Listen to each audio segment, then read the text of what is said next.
இப்போ நம்ம ஃபார்ம்ல இருக்கிற ரொம்ப முக்கியமான எம்ப்ளாயிஸ் அவங்களெல்லாம் இன்ட்ரடியூஸ் பண்ணி வைக்க போறேன். என்னை வச்சு ஒன்னும் காமெடி கிமெடி பண்ணலையே. ஸோ இவன் பார்த்தீங்கன்னா இவன் பேர் பாண்டி. கண்ணு ரெண்டு பிடிக்க அழுகாலு பாச்சாலுல. இப்போ நம்ம கீரை பெட்ஸ் எல்லாம் இவங்க வந்து ரெகுலராக நம்ம வந்து ஒரு ரெஸ்டிங் பீரியட் விடுவோம். ஒரு 15 நாளைக்கு அதை வந்து ஆற விடுவோம். அப்போ வந்து என்ன பண்ணிவிடுவோம், அதை அப்படியே சும்மா கிடக்க விட்டுருவோம். அப்போ இவங்க இதில் வந்து வர புல் கிளை இதெல்லாம் மேய்ஞ்சி அங்கேயே அதோட சாணம் இதெல்லாம் வந்து ஸோ இந்த ஒரு 6-7 மாடை வந்து இது சுற்றி கட்டி வச்சுட்டே இருப்போம். ஸோ அதுலேயே அதோட கோமியம் சாணம் எல்லாம் விழுந்து இந்த மண் ஃபெர்டிலிட்டி வந்து இன்க்ரீஸ் பண்ணி விடுவானுங்க. இது அவங்களோட ஃபஸ்ட்டு ஒர்க்கு.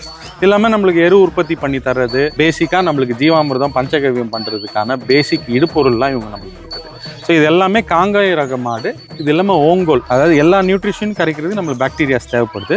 அது எல்லாமே நாட்டு மாடுகளில் மட்டும்தான் ஹோல்சமாக அவைலபிளாக இருக்கும். அதனால நம்ம இந்த A2 ரக நாட்டு மாடுகள் மட்டும்தான் யூஸ் பண்ணுறோம்.